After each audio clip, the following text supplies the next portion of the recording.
আমরা ত্রিভুজ সূত্রের মাধ্যমে লব্ধির মান এবং দিক নির্ণয় করব।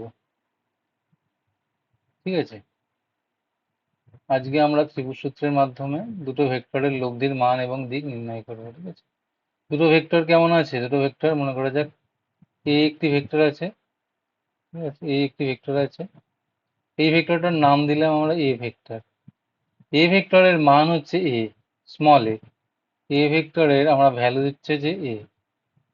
আর একটা ভেক্টর আছে, সেই ভেক্টরটা আমরা কি করলাম না, আমরা নাম দিলাম, সেটা ভেক্টরটার নাম দিলাম B vector. B vector, B ভেক্টরের মান হচ্ছে বি।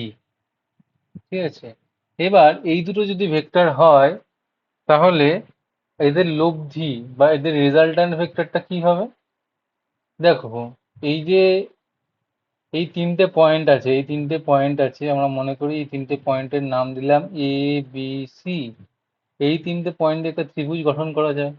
আমরা কি করব, এ আর সি যে বাহুটা বাকি আছে সেই বাহুটাকে আমরা অ্যাড করে দেবো। সেই বাহুটাকে কি করব আমরা, সেই বাহুটাকে আমরা অ্যাড করে দেবো। ঠিক আছে, বাহুটাকে আমরা অ্যাড করে দিলাম। এবার অ্যাড করে দিয়ে কি করলাম, এ আর বি এর যে ডিরেকশনে আছে, যে যেমন ধরো অ্যান্টি ক্লকওয়াইজ এখানে আছে, এখানে অ্যান্টি ক্লকওয়াইজ ঘুরছে, তো আমরা এসির ডিরেকশন নিলাম ক্লকওয়াইজ। তাহলে কি হবে, এসি যে ভেক্টরটা হবে এ আর বি এর রেজাল্ট্যান্ট ভেক্টর হবে। ঠিক আছে, তার মানে আমরা আমরা যদি ম্যাথামেটিক্যালি লিখতে চাই, আর কে আমরা কি লিখবো, আর ইকুয়াল টু আমরা লিখবো এ প্লাস বি ভেক্টর হিসাবে লিখবো।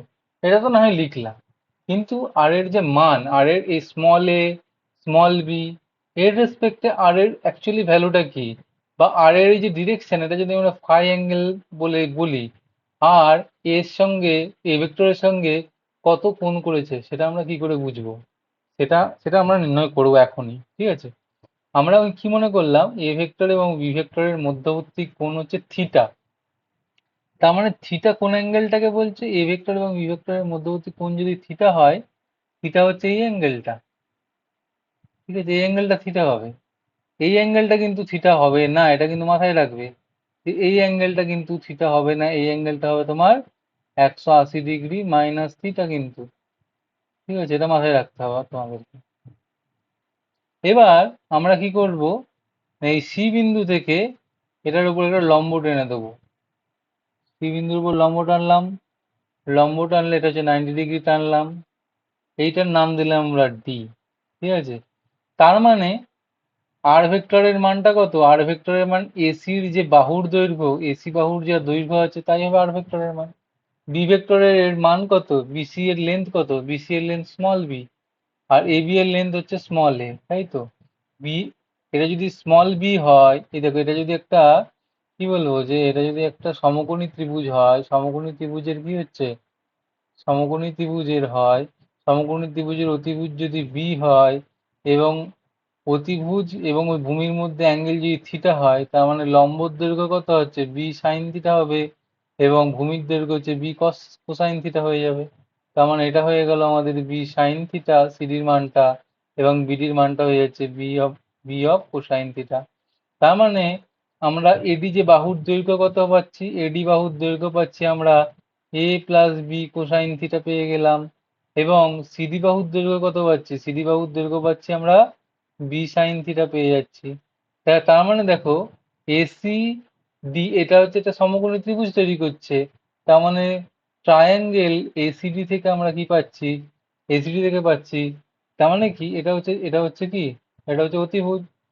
তাহলে পিথাগোরাসের সূত্র লাগাই, অতিভুজের স্কয়ার ইকুয়াল টু ভূমি স্কয়ার প্লাস লম্ব স্কয়ার।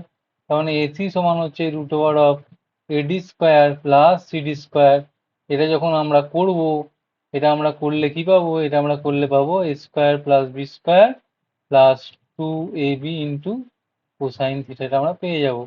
তার মানে আর ভেক্টরের মানটা, রেজাল্টেন্ট ভেক্টরের মানটা কি হবে, রেজাল্টেন্ট ভেক্টরের মানটা হবে square root of A vector and square root of B vector, এবং তাদের মধ্যেকার যে কোসাইন এবং তাদের মাল্টিপ্লিকেশনের সমান। ঠিক আছে, তার মানে এবং এবং অ্যাঙ্গেলটা কত হবে ফাই। ফাইটাকে আমরা কি হিসাবে লিখছি না, ট্যান ফাই হিসাবে লিখছি আমরা। তাই তো, ট্যান ফাই যদি হিসাবে লিখি তাহলে আমরা কি কি কি পাবো দেখো, ট্যান ফাই যদি আমরা লিখি, ট্যান ফাই হচ্ছে কি, লম্ব বাই ভূমি, লম্ব হচ্ছে কত সিডি বাই এডি, সিডির মানটা কত বি সাইন থিটা, এডির মানটা কত, এডির মানটা হচ্ছে এ প্লাস বি কোসাইন থিটা, তাই না? তার মানে হচ্ছে এর সঙ্গে কত অ্যাঙ্গেল করে আর রেজাল্টান্ট ভেক্টর সেটা আমরা পেয়ে গেলাম। ঠিক আছে, এটা আমরা ক্লিয়ারলি পেয়ে গেলাম। এটা হচ্ছে ব্যাপার। এবার দেখো এবার কি করা যাবে। এবার তাহলে আমরা ভেক্টরটার সম্বন্ধে আর ভেক্টরের অ্যাঙ্গেল পেয়ে গেলাম। কোনো একটা ভেক্টর পরিচিতি করতে গেলে কি তার মান এবং তার যে ডিরেকশন লাগে সেই দুটোই আমরা পেয়ে গেলাম। রেজাল্ট্যান্ট ভেক্টরের মান হচ্ছে আর এর ভেক্টরের মান হচ্ছে এটা, এবং আর ভেক্টরের দিক হচ্ছে ট্যানের দিক হচ্ছে এটা, তার মানে ফাই এখান থেকে ট্যান ইনভার্স করে আমরা পেয়ে যাব। হ্যাঁ, এভাবেই ত্রিভুজ সূত্রের মাধ্যমে কোনো দুটি ভেক্টরের লব্ধির মান এবং দিক প্রকাশ করা হয়। ঠিক আছে, এখানে দেখো এখানে কয়েকটা স্পেশাল কেস আছে। কয়েকটা স্পেশাল কেস বলতে কি বোঝাচ্ছে না, যদি যদি থিটার মানটা এখানে যদি জিরো হয়, থিটার মানটা যদি আমরা জিরো নেই তাহলে কি হবে, তাহলে হচ্ছে এ ভেক্টর যেদিকে আছে, এ ভেক্টর যেদিকে আছে আমাদের বি ভেক্টরও সেদিকেই আছে। সেটা যদি হয় তাহলে কি হবে, রেজাল্ট্যান্ট ভেক্টরের মানটা কত হয়ে যাবে, এ প্লাস বি হয়ে যাবে। দেখো থিটার মানটা কত, থিটার মানটা হচ্ছে 1 হয়ে যাবে, তার মানে এটা হয়ে যাবে এ প্লাস বি হয়ে যাবে। আর এর যে ভ্যালুটা এটা হয়ে যাবে। এবং এই যে ট্যান ফাইয়ের ভ্যালুটা কত, ফাইয়ের ভ্যালুটা তখন দেখো সাইন থিটার মানটা কত হয়ে যাচ্ছে, সাইন থিটার মানটা জিরো হয়ে যাচ্ছে, তার মানে ফাই ইকুয়াল টু জিরো হয়ে যাবে। তার মানে তার মানে কি এটা একটা স্কেলারের মতো আচরণ করছে, এরকম হলো স্কেলারের মতো আচরণ করছে। আর একটা কি হচ্ছে, লব্ধির মান সর্বনিম্ন কত হচ্ছে, থিটার মানটা যদি কত হয় 90 ডিগ্রি যদি হয়, তাহলে যে রেজাল্ট্যান্ট ভেক্টরের মানটা হয়ে যাচ্ছে কত, root over of A square plus B square, এটা আমরা পেয়ে যাচ্ছি। ঠিক আছে, এই হচ্ছে ব্যাপার। এটা হচ্ছে সর্বনিম্ন বলাটা ভুল, সর্বনিম্ন হবে কখন, থিটার ভ্যালুটা হচ্ছে সব থেকে মিনিমাম, মিনিমাম হবে হচ্ছে থিটার ভ্যালুটা হচ্ছে 180 ডিগ্রি। 180 ডিগ্রি হলে কি হবে, থিটা ইকুয়াল টু 180 ডিগ্রি হলে রেজাল্ট্যান্টের ভ্যালুটা হয়ে যাবে তোমার, আর এর ভ্যালুটা হয়ে যাবে এ মাইনাস বি। হ্যাঁ, তখন সেটা সব থেকে কম ভ্যালু পাবে। ঠিক আছে, থ্যাংক ইউ।